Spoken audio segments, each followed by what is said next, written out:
It's another fine day at Camp Dynasty.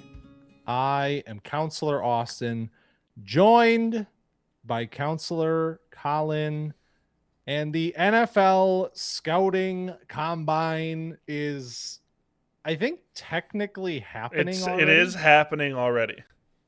Yeah, like they are there. Some of the players are there now. Yep. And coaches and GMs are doing interviews. Players are starting to do testing. We're in it, man. The combine is happening. We're not there yet, as you can see, but we will be there. Yes. Yeah. By the time you are hearing this, if you are eagerly awaiting that Camp Dynasty notification and clicking on it the second it comes out, it will be Thursday morning, which is the day that things really start to escalate in terms of the combine weekend. And we will be there on Friday watching some tight ends and hopefully Caleb Downs and the rest of the DBs in that group as well. So that'll be interesting. That'll be a lot of fun. I mean, the tight end group is a lot of fun. So it'll be exciting to see those guys. And then there are definitely a few. Oh, do you think Taj Rael is going to be there? I'll be his biggest fan. Did we look at the invite list? Is he there? I'm checking is right. I'll look right now. Draft combine prospect profile. He said listed as a 5.9 on here. All right. Combine results. How does that work? I'm looking at the list of invites right now. I'm trying to. I'm looking at the wrong player. Oh, there you go. I was looking at Taj Washington. Oh, and I was like, drafted? What? I really hate to burst your bubble, but Taj Rael is not at the combine. Well, some team's gonna get a gem, undrafted free agent. You know who else is not at the combine? Tyron Montgomery. Okay, and that's a hell of a player. What are we gonna do? So that's what I'm saying. But they can't get them all, right? No, yeah, it's only like 100 and whatever players. So, is it more than that? I think it's like 300 players. I have whatever. No idea. The point is that it's combine week, and we are here to hype it up a little bit, talk about some things that we're looking forward to seeing this weekend in terms of storylines. We've switched this up every year. Last year we tried to do a RAS draft, and like 4 of the 20 players we took actually participated in the drills. So we didn't take Imanwari number 1. Yeah. So that was a disaster, and so we're just doing storylines, top 10 storylines that we are interested to follow through the weekend.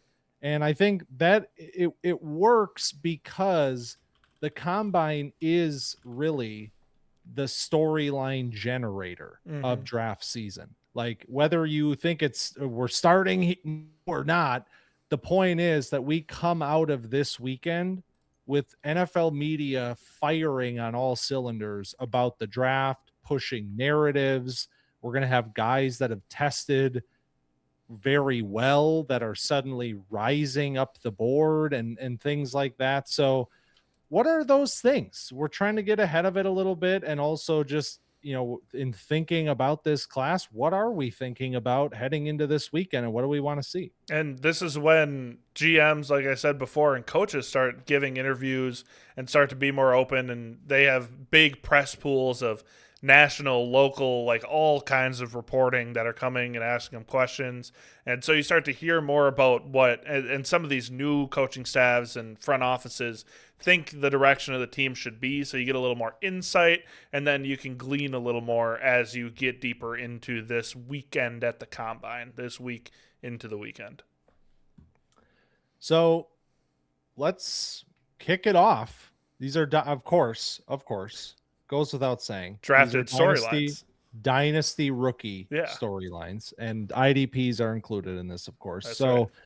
But we are starting with a position group that doesn't get a ton of love through the draft season from us, especially in years like this, but it is a very interesting storyline of this weekend. Yeah, I'd say that this is almost more interesting in an NFL sense than in a dynasty sense. But I think if you're in a super flex draft and you're holding one of those top 5, top 6 picks, and you're like, who is my QB2 in this draft? If Mendoza is obviously QB1 and he's going to go, number 1 to the Raiders, a lot of these teams are QB needy near the top, as they always are.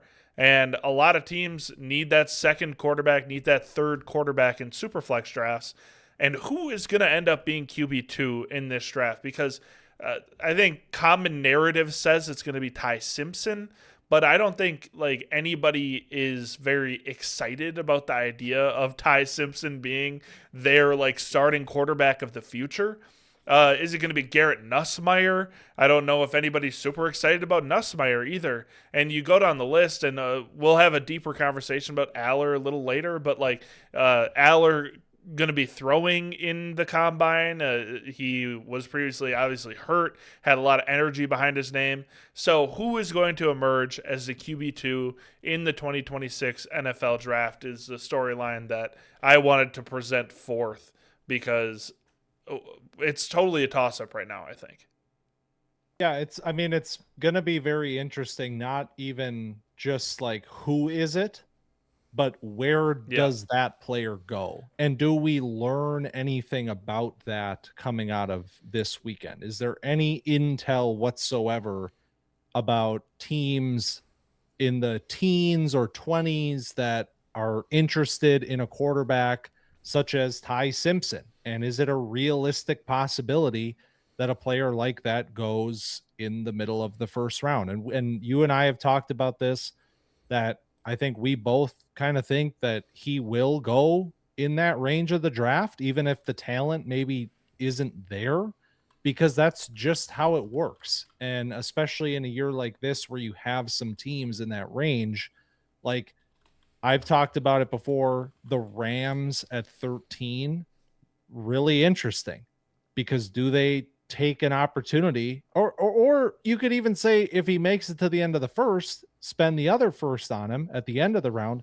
grab the Stafford contingency. He's coming off of the MVP, he's coming back next year. You don't need Simpson to start right away. If Stafford signs off on it, or maybe if he doesn't, you just take the guy that's going to be there when he's done. That's an interesting one. But then you also have teams like the Steelers who still need that player, and you have the Jets in that range that still need that guy. So I know free agency, with some of the lingering questions with quarterback, like that will get answered at that point in time as well. But it's just very interesting to hear what teams are saying, or what the insiders are getting about the quarterbacks not named Mendoza. Yeah, and then you look at what's happening in the like free agent market, because the free agent market's pretty bare for quarterback, as it usually is. I mean, teams lock down their quarterback early if they're good, and it's like Malik Willis projected, or like surely getting $30 million annually, and it's like, okay, so what does that mean about this quarterback class? Because if some team is going to be shelling out 30 M's for Malik Willis, who has basically two good starts in 5 years of NFL football, like how do they feel about this class that they're not going to be, sticking and drafting or trading up and drafting the quarterback of the future? I feel like it's pretty bleak. And so beyond Mendoza, who's going to step up through the combine?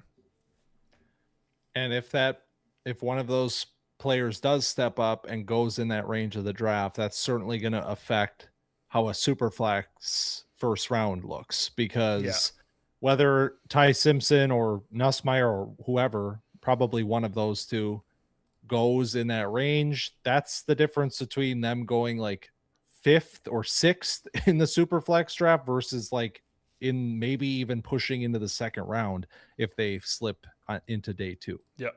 So we will see if there's anybody that is catching people's eyes. NFL Twitter is pushing clips of them. There's always an agenda behind that. Oh, yeah. All right. Well, this one, for me, my number one pick when we were deciding what we were interested in, number one for me easily was Carnell Tate. And will he have the Justin Jefferson combine experience? This is something that I've talked about on Wide Receiver 2.0, drawing some parallels between these players, and I'm not afraid to do it. Like, I'll put it out there. I don't care. There are parallels between these players, not only in how they play, but also where they're coming from, or in Jefferson's case, where he was coming from when he was drafted. Coming from LSU, being the number 2 guy, technically, behind an established, potentially generational type wide receiver.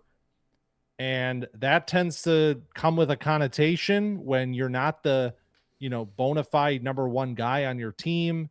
It kind of lessens you in a way because people are always thinking about you as the number 2 from your offense. But of course, we know that situations like that LSU team and like the Buckeyes for the last 10 years or whatever, it's fine when you're number 2 to a player that's unbelievably, impressive and elite at what they do. So I think for Carnell Tate, the biggest thing is, what does his testing look like? What does the 40 look like?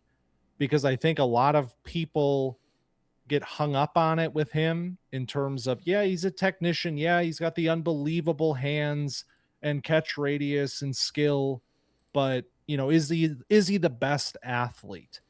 And I think he has a chance to do exactly what Justin Jefferson did, which is run a way faster time than people are expecting, and to kind of get people talking again and being like, wait a minute. Wait, you're telling me Tate ran a 4.41? All right. Are we taking him in the top 8 then? Because what? So I'm curious to see if he's going to do it, and I think that he will. Yeah, if he has really good testing, I think even if he measures in at the 6'3" that he's advertised at, and if he punches in at 195, 200 pounds, and then tests really well, it's going to be hard to argue against the Carnell Tate agenda, because I feel like you look, even if you just spin the tape, it's like, man, Carnell Tate is so sick. Like, we are watching an artist in the route running, and then a different kind of artist when he's going up over the top and posterizing people. So I'm totally on board to see one of those big performances at the combine, some of the oohs and ahs out of people. Maybe he has one of those the signature catches in the drills where it's getting, the Darnell Washington catch from a few years ago where he had the one-handed catch and it was like, whoa, oh my God. I feel like Tate could be a candidate for that.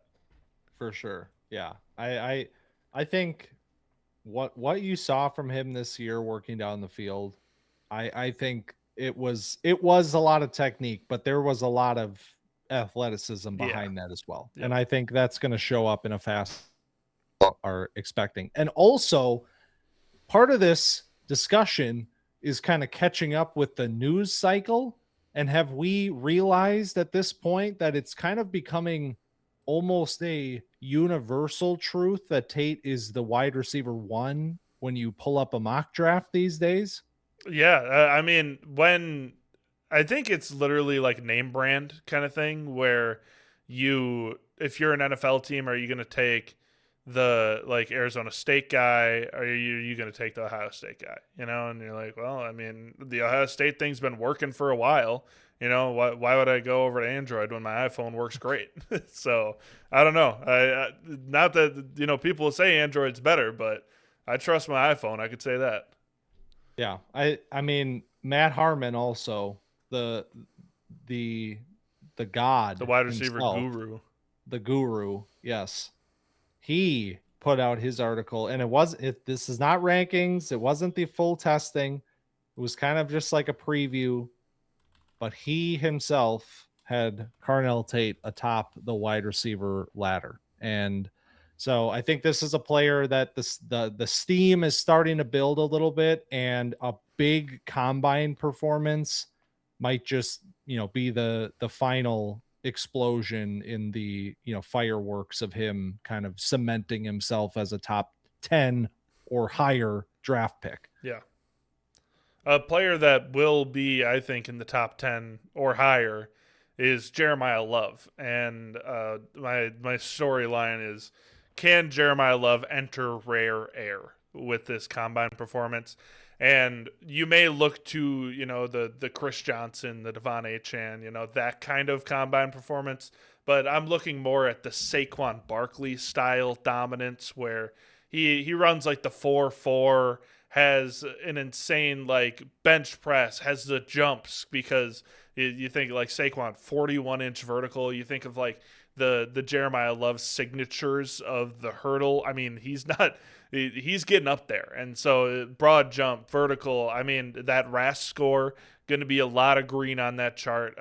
He did say that he's going to be participating in the combine, which is not all that common for top prospects these days. They like to go in their pro day. They like to have the extra couple weeks to train.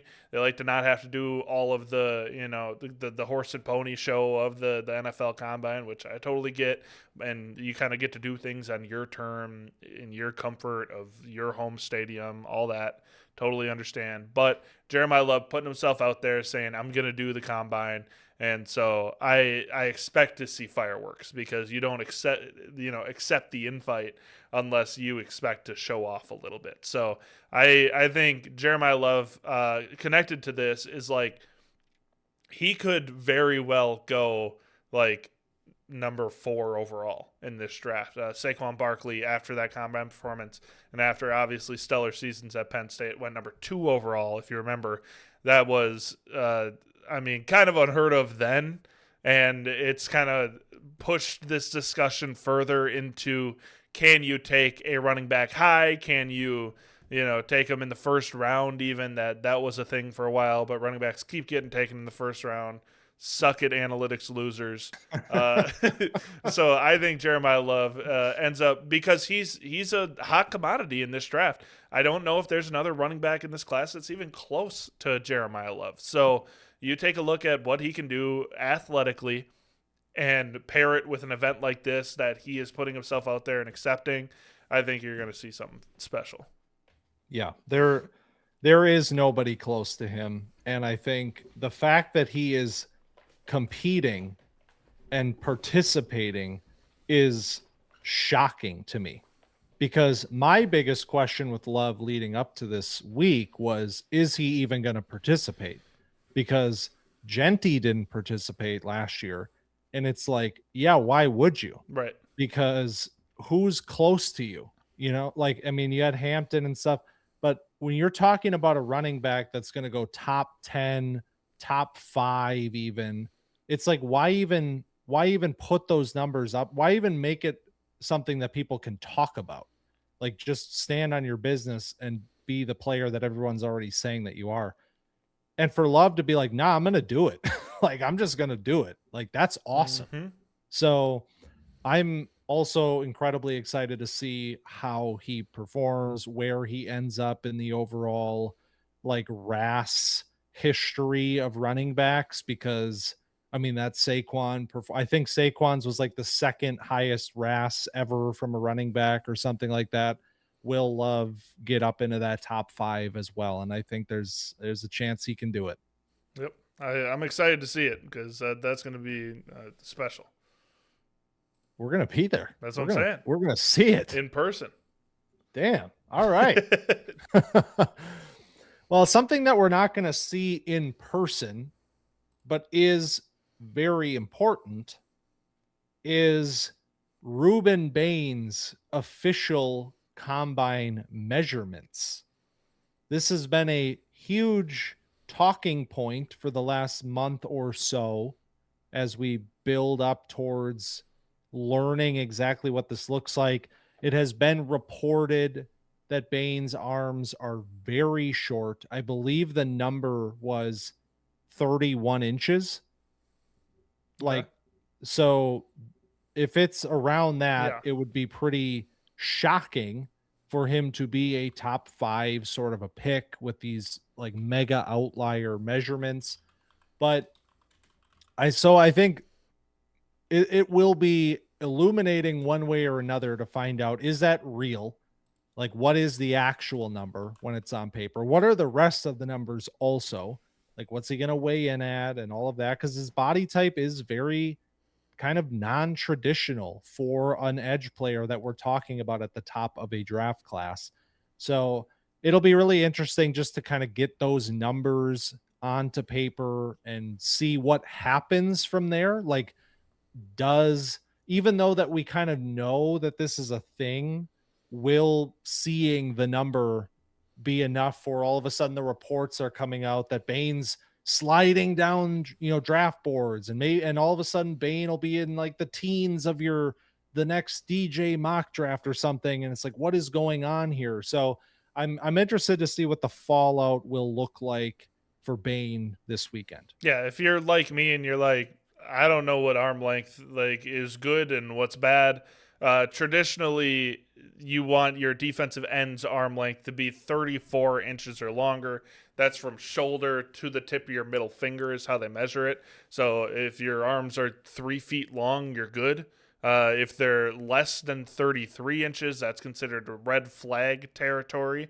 So if they're sitting around 31 inches, that's like a big red flag for NFL front offices, and that's why you would see him, sliding down boards like Austin's talking about. I think I don't know who the outliers have been. Frankly, I know like Tui Pelotu had less than 33, but I think it was like 32 and change.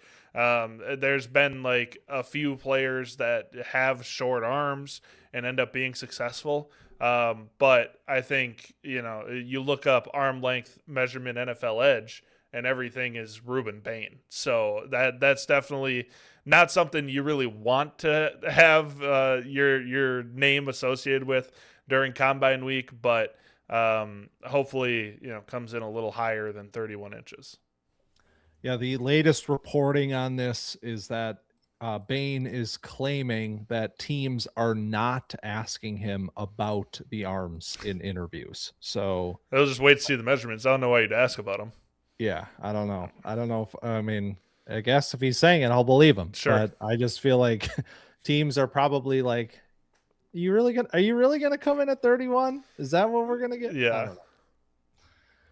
All right. All right, we're going to stay on the defensive side of the ball. We're going to stay in the same position category, most likely, with Arvell Reese. The Arvell Reese supremacy continues. This is the spot for him to show off what he can do. He also accepted his invite. He should be there doing the drills. If there's anything that is not going to slow down the Arvell Reese train, it's going to be the NFL Combine. He's going to have an incredible 40. He's going to do the jumps, and it's going to be like oohs and ahs everywhere. The only questions that I think you have with Arvell Reese are the actual play on the field and the actual defensive end technique that he has, which I think is good enough. I think we both had him as our number 1 IDP. Is that, or number 2 IDP? Number 2. Yeah, behind Bain. Yeah, number 2 D line. Right. Yeah. So Arvell Reese, this hype train is only going to gain steam with the NFL Combine because 20 years old. He seems he might be a little light. He might be a tad short, but what he makes up for it with the explosive athleticism. And if they're we're going to show that off in Indianapolis. Yeah. The latest reports on this is that Reese has been asked in interviews where he wants to play, and he is saying either linebacker or edge, of course. Good answer. So we don't really have any sense of how teams are necessarily viewing him. It seems like, you and I have basically from the beginning of the hype train, this will end up being an edge project because that's just kind of how this has always been with guys like this. And I think this weekend, his performance will be a big reason why. he will perform at an extremely high level, and we will see the crazy 10-yard split and the crazy jumps, and it'll be like, yeah, all right, you might not be there yet, but let's see what we can do with you, turn you into a premier pass rusher at the NFL level. So definitely a huge story. Pass the ball and rush the passer, two most important things. That's it. All right, let's go. Let's keep on the hype train topic. We're going to move to the offensive side of the ball. And I would argue that no hype train currently is running faster than Omar Cooper's, the wide receiver from Indiana, of course, a player that we gave a badge to this season. And it was kind of like, what is, he had a 200-yard game, and it was kind of like, I don't know what this player means right now. I know Surratt is good, and I know that Mendoza's cooking, and maybe this guy's something to watch. And he had a good year. He didn't have a massive year. And I feel like ever since the season ended, the lore of Omar Cooper has only been growing. Like, as more and more folks are diving into the Cooper film, they're seeing the very high level yak threat that he is and falling in love with it. And I think some of that for me, and this is of course my personal opinion, I am a little bit lower on this player than it feels like we are. And certainly now, when you have things like DJ's latest top 50 coming out, and Omar Cooper is player 19 on that. Dane put out his top 50 like a week ago, and Cooper was like 26, and I was like, Jesus, what are we? And now DJ's we're buying into it as well. So he's climbing up these top 50s, these new big boards are getting released. He's climbing up very prominent analysts' boards at this point. And I think for me, it's a little bit like, I kind of feel like the talent vacuum that exists after this top group of wide receivers is breeding an environment where people are trying to like find their guy in the collection of players that follow that group. And Cooper just happens to be a fun player because he's got the shiftiness, he's got the yak skill that's been so critical for in the NFL for the last several years. And we've seen it in fantasy, of course, materializing with these, ultra productive yak players kind of taking over. I think Cooper fits that kind of bill, and that's why folks are getting very excited about him. I don't think that his tape warrants a top 20 draft selection by any stretch of the imagination. But if that's where we are in this class, then fine. And the reason I think why this weekend is so interesting is as this hype train is building, as we get things like DJ placing him in the top 20, how is he going to test? That is a very interesting question, because I think he's a great athlete. He's got the, short area quickness and explosiveness to be a very, premier yak player. Forced a ton of missed tackles last year, had a ton of yak. I don't know that he's necessarily going to be a combine warrior, though. I don't think he's going to run a ridiculous 40 or anything like that. So what does the weekend look like for him? And will a good, not great combine kind of cool the steam that is building with Cooper, or will he surprise everybody, and will the hype train pick up even more speed? Yeah, that's the thing is, we have kind of he has a signature moment in the NCAA season, the catch in the back of the end zone, the game winner, and then go on to win the national championship, and you become, the leading receiver on Indiana.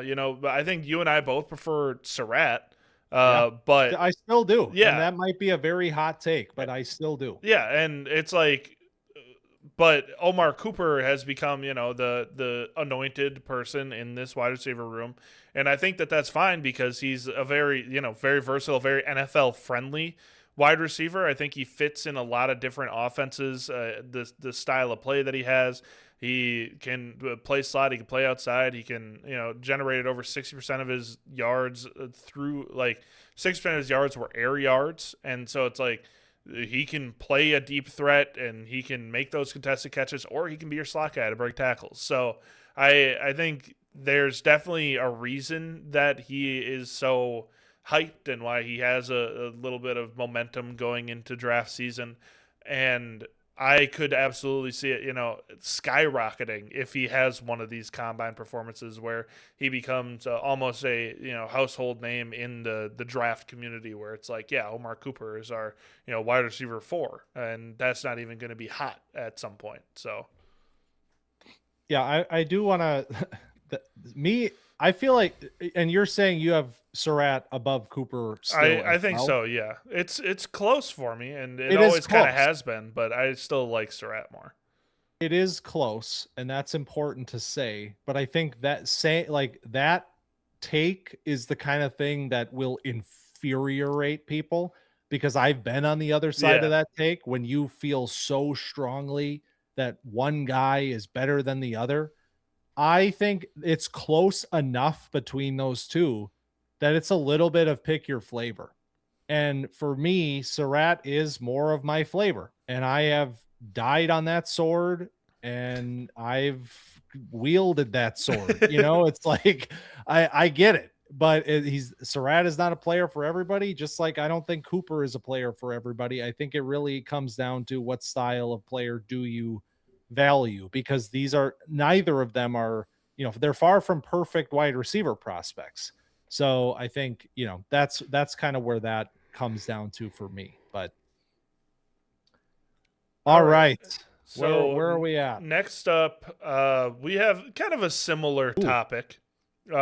Which player is going to be this year's Xavier Worthy, Matthew Golden, etc., where you see this huge jump post combine because of what they did in the testing, and specifically what they did in the 40-yard dash. And this generally applies to wide receiver. It can apply to running back, but I think, people see the low 40 number for a receiver, and you kind of get that look in your eyes. And I think this also has to be a guy that has a little bit of a hive already, and then it becomes like, come on in, we already knew, come on in. Yeah, we'll take you. And I think there's a couple guys that could be eligible for this, and I think it starts with Zachariah Branch. He's a wide receiver out of Georgia. He's a 5-star guy. He was at USC. You probably remember some moments where, like, he was an electric special. I mean, he is an electric special teams player, and he's a good enough wide receiver where he's coming in, and I don't know exactly where he's projected and exactly where he's landing right now, but I could imagine him being like a 3rd-round pick and being like a later 3rd kind of dart throw on the athletic, guy that can return punts for you and play receiver.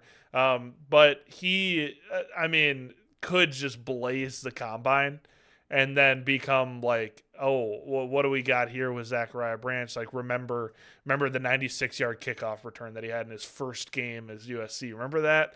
And then, we start to build on that a little more and a little more. So I could see Zachariah Branch being the, 5'10", 180. This guy's super small, super light, where he's just going to fly on that 40. So I could see him being the guy. The first year that we did camp, I was familiarizing myself with incoming recruiting classes, which is not something that I've really previously done. But I was like, let's get ahead of this a little bit. Let's find out what we're working with here. And Zachariah Branch was a part of that, like that class of guys when we first started Camp Dynasty. And his 24/7 recruiting profile, I will never forget it, because it was like small, electric, unbelievable, explosive, yak, all of that. And at the very end, it was comparison Tyreek Hill. Oh. And I was like, oh, so we got this 5-star wide receiver going to USC that's being compared to Tyreek Hill. That seems like a player that I want to know more about and follow.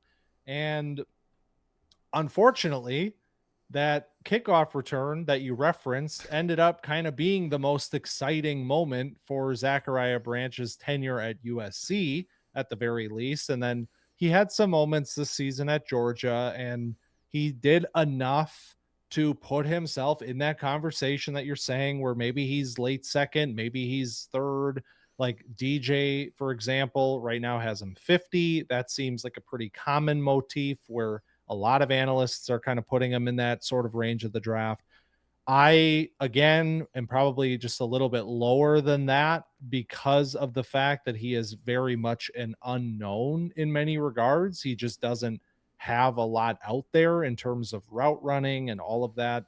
It's very gimmicky, very gadgety, but of course, an unbelievable athlete. And this is where that story can really take on a life of its own. So I think your call out is very astute in the sense that I think this is a player that not only can he perform extremely well this weekend and should perform extremely well. We have, Feldman's Freaks list putting him at like a 10-yard split of 1.44 and clocked over 23 miles per hour, all of that. That should all add up to a potential 4.3 time. Not only is that going to happen, but this is a notable player because he was a 5-star recruit, because he has a little bit of that fun element to his game that I think a lot of fans resonate with. And so I think if that combine performance happens, it's going to be very easy for people to attach themselves to this player and be like, oh my God, I'm all in. I might be a little bit in. You might be all in. By the way, just we're not talking about it, but it's related to this. The betting favorite for the fastest 40 is a wide receiver from Mississippi State. That would be Brennan Thompson. Can I bet on that on Polymarket or Kalshi? You can bet on it. Is this an ad? 4,000 different places, and your phone will show you all of them if you open it right now. Yeah, it makes me sick. It's this is the world that we're living in. Anyway, yeah, go do that if you're into that. I'm sorry. Yeah, go do that stuff. The 40. Hey, I don't do much of the sports gambling because I'm really bad at it, so I just don't do it anymore. But the combine is always an interesting one because when you're this dialed in, and the 40s, the over-unders come out. A lot of times it's like, oh, all right. Like the first year was really bad. And it was like, all right, this is easy. And I won money that year. And now it feels like, I don't know if it's they're getting smarter. They lost a lot of money previously and realized we should probably get better at this. I don't know what it is, but the lines have gotten very hard. And so I have once again retired from sports gambling because this was my one moment of the year to do it. Yeah, we don't have it's not very easy to sports bet in Wisconsin. Maybe that's part of the reason I have a disdain for it, but I have to like go to the casino physically to like sports bet, and I just can't do it. I don't want to. I have to like give them my money actually. And it's not just like tapping it on your phone and like having fake $20 go in. I have to like give a teller my money, and like there's like a bookie and the lines are like up on. That's like too much for me. So and then it just seems kind of messed up. Yeah, it's like I feel like I'm like at a horse race or something, and I'm like doing I feel like I can't do that. All right, we talked about Jeremiah Love. But what about the rest of the running backs? Because I said it before, Love, easily the best. Like, I thought Genty was easily the best last year, and we had other first-round caliber running backs. How about now, where it's a player of Genty's caliber, but then maybe one of them goes in the second? I mean, so I think what's really interesting about this weekend will be how do these other running backs test? And specifically, what will that do for their draft values when it is sort of a fluid situation where I feel like you have a player in Jadarian Price who's kind of unanimously becoming the consensus running back 2 in this class. And he should test very well. I would expect him to have a very good combine and cement that status among the draft analysts and all of that. I think outside of that, though, there's a lot of real estate to be had. And so some of the players that particularly interest me here are Mike Washington, of course, because this really is his moment to shine, coming off of a strong Senior Bowl showing. Like, this is kind of the quintessential draft process winner type, where he had a good season at Arkansas, like productive last season at Arkansas. The tape left a little bit to be desired for me, but here's an opportunity where, okay, you're coming off of a strong Senior Bowl and now you're going to run a ridiculous time at 225 pounds or whatever it is. That's going to get people talking. I mentioned the talent vacuum at wide receiver. That's even greater at running back. Yeah. So if this guy comes in and has that sort of a combine where he's putting up this 9+ RAS and getting people talking, like, that could literally be enough to be like, yeah, he's going to be the third running back drafted in the NFL draft this year, because what else are we working with? Yeah, exactly. What else are we working with? That's the key question. And I'm looking at the list of combine participants at the running back position, and it's like they have it listed by NFL grade, where they do a composite of their production score and athleticism score and total score, and they grade them on the prospect from 0 to 10, and really good players like a high 6. It's like Jeremiah Love 6.71 is a year 1 starter. You look at these guys and they're all like 6.1 or lower, and they're like Mike Washington, like you said, and like Le'Veon Moss and Adam Randall, like players that you haven't heard us talk about really at all on Camp Dynasty. And it's like, I just don't know if I like their tape at all. And it's you get to the combine, like, you have an opportunity to make money here, because the thing about a vacuum is it needs to be filled by something. And these players are going to get drafted one way or another. And it's like, if they can find a role, if they can find a team, if they can, wow at the combine, then they could be on their way to having, a real role in an NFL offense sooner rather than later. And I think Mike Washington is a great call out for that. I think Emmett Johnson's another guy from Nebraska that has this long speed that is probably the number one trait that I associate with him. And then, fly in the 40, do really good in these pass catching drills, and find a way to have a good combine performance, good interviews, whatever. And I don't know. I don't know who it's going to be, but one of these guys has to fill this vacuum.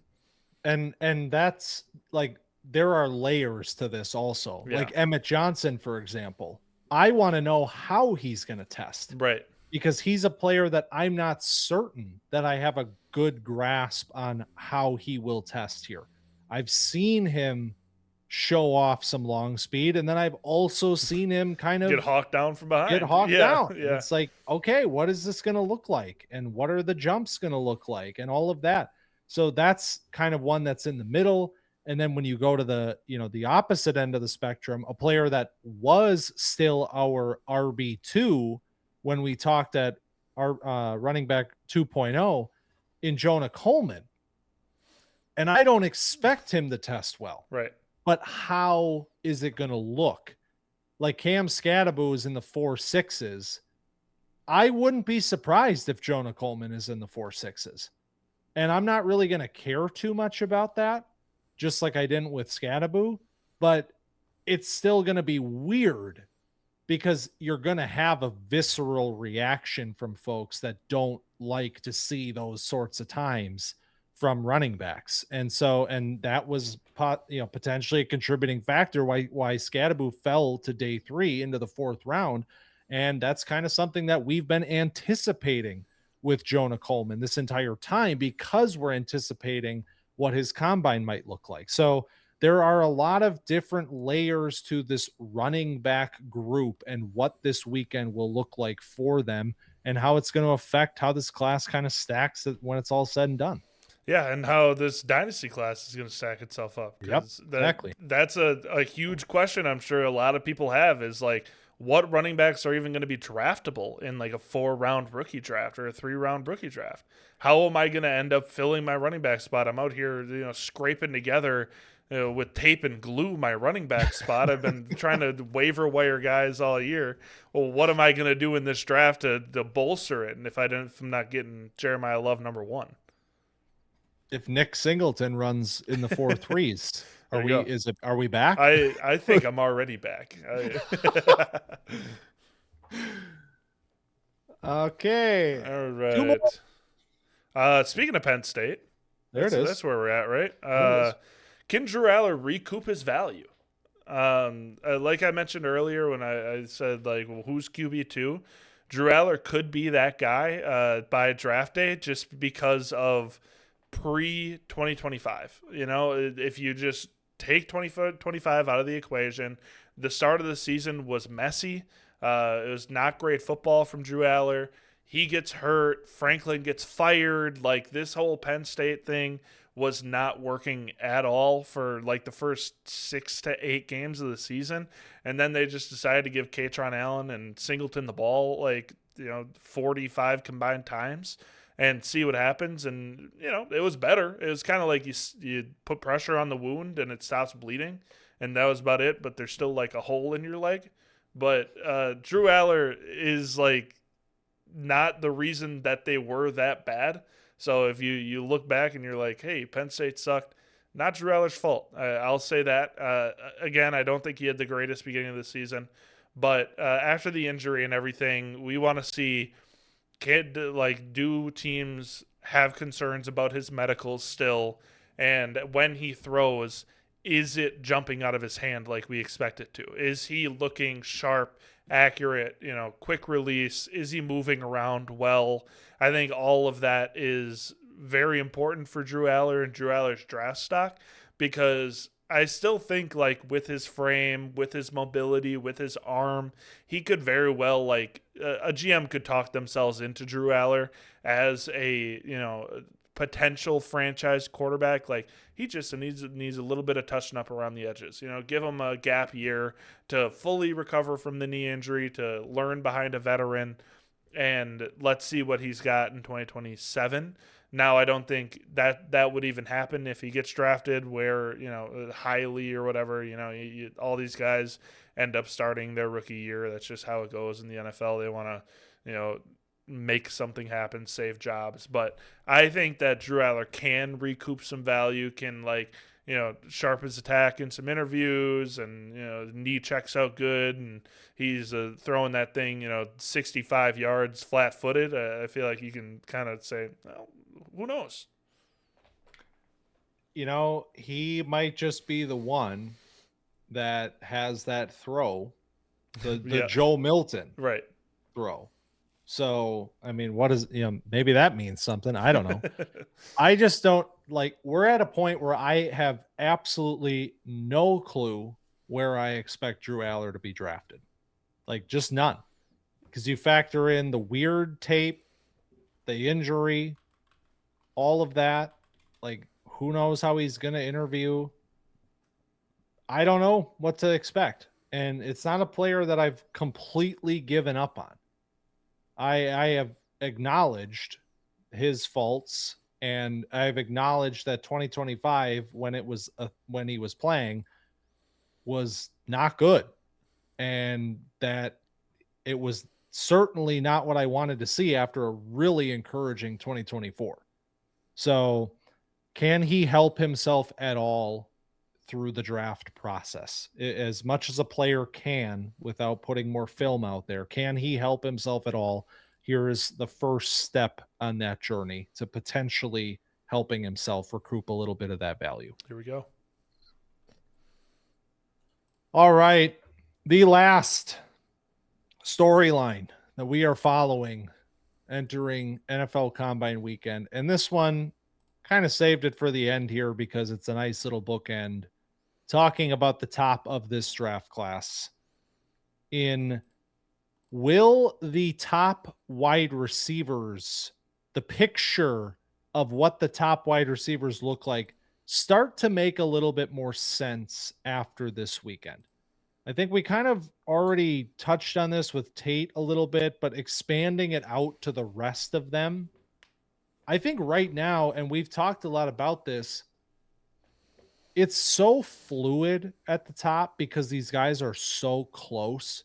And it was like we did wide receiver 2.0 and we put our thoughts out there, but it was also like I have these three guys so close that you could ask me on a different day who's my wide receiver one, and I might have a different answer like 3 different times because it's like that's how close the top is, and they're all different types of players. And admittedly, narratives play a part in this, and sometimes you talk yourself into things when you're thinking about players. Like if I have a very similar grade on these 3 receivers, one day I might be like, yeah, you know what? Yak is king right now. And I think Lemon is the one. And then other days I'll be like, Tate's like really my type. Yeah. Though. And I'm kind of all in on that. And then I'll go be like, wait a minute, you watched the tape. You said Jordan Tyson was wide receiver 1. Why are you changing? Like that's kind of where we're at collectively. And I think that's kind of where it feels like big draft is right now because it feels like this is changing all the time. We've now reached a point where Jordan Tyson is getting faded a little bit. Like all of a sudden now it was like Jordan Tyson is kind of falling into the teens and maybe the 20s of mock drafts. And we have, DJ's top 50 has him moving down the board, and Matt Harmon comes out with his piece, and Tyson is wide receiver 4. And we're talking about him, running routes like Jerry Jeudy. And there's all sorts of stuff with Tyson right now that are kind of making people be like, I don't know. And also I want to shout you out because you were on that. You were on that with Tyson, the kind of like, eye candy route running that he does sometimes, and that's been the latest criticism with him. You brought that up on wide receiver 2.0. Wanted to shout you out for that. Appreciate it. I recognize that it's a thing. I've chosen to ignore it up until this point. Will I continue to do that? We will find out. But regardless, the big thing for me out of this weekend is, first of all, we're going to have Tyson is not testing. Lemon is testing. Tate is expected to test. So that also contributes to this when Tyson is not going to put numbers up and the other 2 are. And I expect Lemon to test very well. I expect Tate, like I said earlier, to test better than people might think. If those 2 have big showings and Tyson's MIA, is that going to be the nail in the coffin? And so, like, will we come out of this weekend with a clearer understanding of, first of all, what is the order that we're expecting them to get drafted in? And then most importantly for me is where in the first round are they being expected to go? Because that has also changed dramatically, where we've had instances where it's been kind of like, yeah, I think they're going to be like, starting in the top 10 and then, into the early teens maybe. And then like lately it's been a lot of the first one might go at like 12 and then we're going to go from there or whatever. So I'm just curious to see what the reporting looks like, if there is any out of this with those players. Yeah, it's interesting because you have Lemon and Tate, and if they test, which we're expecting they will, then you're putting yourself out there. You're saying, if they test poorly, and Jordan Tyson doesn't test at all, and then he tests at the pro day, and he has like great numbers because all pro days do. It's like, well, I don't know, then it kind of makes it almost muddier because it feels like we're kind of falling into a hierarchy a little bit where you're looking at your Carnell Tate, and a lot of people have him as wide receiver 1. You're looking at Lemon, and he feels like the fit in number 2, and then Tyson, like you said, as number 3, pretty solidly. And if these guys it goes the other way, and it's like, man, Carnell Tate ran a 4.6. Like, what the hell? And it's like, Lemon, pulled a hammy when he was running, and so he didn't put up an official number. And Jordan Tyson, he ran a 4.44 in his pro day, and he looks sick. Like, then the narratives can flip on their head just like that, and it's like, I don't know. So I think there is definitely a world where we find certainty, where it's like, man, Carnell Tate dominated and Mekhi Lemon looked great. And, Tyson, he can be wide receiver 3. He's a really good wide receiver 3 option.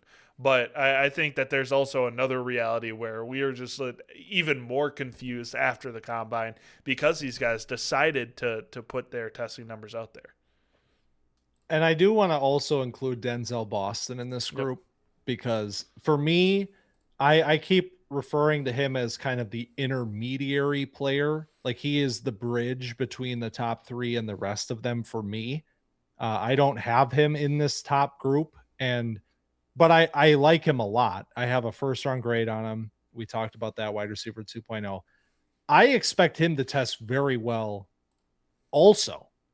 And at his size, it's one of those things where when the 6'4", 215 player runs a potentially low 4.4s time, which I think is very in the cards for him, that also raises a lot of eyebrows. Like, oh, Boston, I don't know. Like, I kind of want him at 16, So I think he has an opportunity as well to almost jump himself into this group where some people may already have him. And I think that's, we've kind of seen that with some of the rankings that have come out. I think he is kind of sitting in this group for some people, but I think he can really unanimously put that stamp on by having this, 9.5 plus RAS performance that I think is certainly possible for him. Yeah, absolutely. That's another player where, you could end up being the number, who could jump into the conversation if you have one of these awesome performances. And that's what I'm saying is things can get a lot muddier than you think with, great and bad combine performances, because you think you have an expectation of, this guy will do good, this guy won't do good. But all it takes is 3 bad drills, and all of a sudden it's well, what the hell is wrong with this guy? Yep. So it's crazy how fast things can change, but narratives today could be very different from narratives on Monday. Troy Franklin can't run the gauntlet. That's right. He's cooked. That's right. There it is. There it is. And also Jordan Tyson's medicals. That's right. Another piece of this. Here we go, man. It's so much fun. Right. This is the thing about the combine. It's kind of like our little chance to inject some drama into the NFL news cycle. Even if this stuff doesn't really matter all that much at the end of the day, and teams have their grades and they might move a hair based off of what happens here, it's just fun. Yeah. It's a lot of fun because we've waited this whole time to see these guys show up in Indy, to put these numbers up on the screen, and so that we can all sit there and talk about them and debate the clips of the players doing the drills and all of the things that go into making this a very special time of the year. So regardless of how much you think the combine really matters, it's a lot of fun. Yeah, because I've always been a proponent of it's guys in shorts running drills. It's not going to change my draft, the evaluation all that much, but it's also hey, these guys are in the NFL. These guys are doing an NFL sponsored combine where NFL GMs are interviewing them. It's just cool, man. It's the best. And this is where it starts to feel very real. Draft season really starts to accelerate. You and I will be there this weekend, and next week we will be back here to report on what we saw over there, break down the combine winners and losers. I know previously I've strayed away from that sort of language, but you get 4 years in and it's like, all right, he ran a 4.7. What do you want me to do? Yeah, what do you want me to say?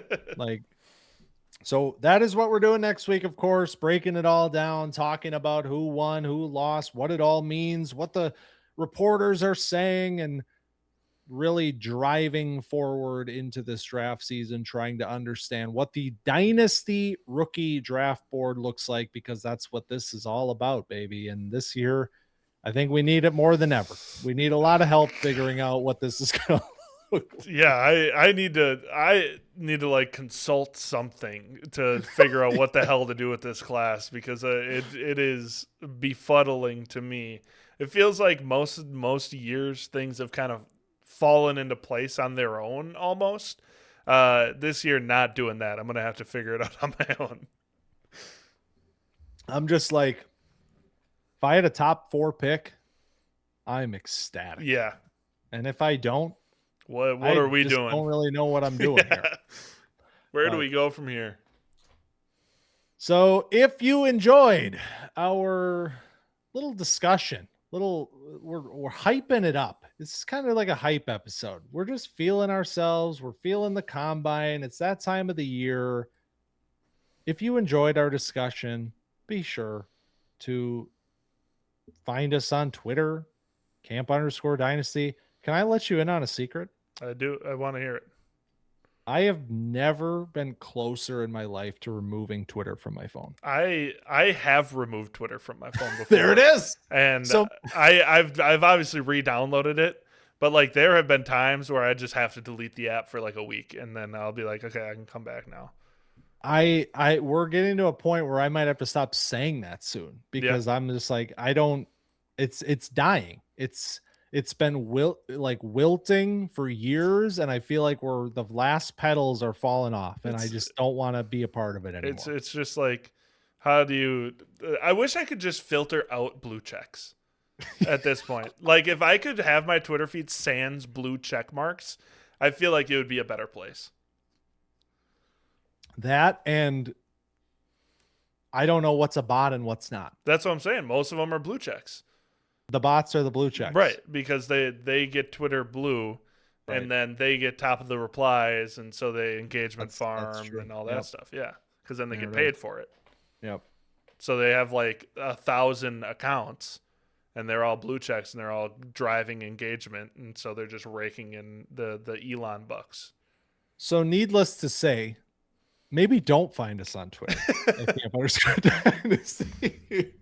But you can find us on TikTok at camp.dynasty and check that out if you want. But most importantly, what this thing is all about, it's a podcast at the end of the day. That's what we're here to do. And if you're watching us on YouTube, be sure to like this video and subscribe to the channel if you haven't done those things already, because we appreciate it. And if you're listening on the pod feed itself, audio only exists in 2026. If you're one of those people, because I am one of those people. I don't need video podcasts in my life necessarily. I do appreciate it when it's an option. But if you are listening, be sure to like and follow and rate on your podcast platform of choice. Leave that review if you're feeling particularly ambitious, because we appreciate it as well. But hey, we're up to 20 reviews on Spotify. Hey, and so it shows how many stars we have now. Hell yeah. 4.8 stars. So shout out to most of you. We're fucking cooking. Probably fuck one of you, but like shout out to most of you. Yeah, somebody gave us 4 stars and it's like, screw you, man. No, I do the math, like 4.8 on 20 reviews. It's probably like 1 star and then like 19 5 stars. So eat shit, buddy. The 1 stars are coming after I said I like Elijah Surratt more than Omar Cooper. So that's okay. Thanks for stopping by Camp Dynasty this week, and we'll see you next week.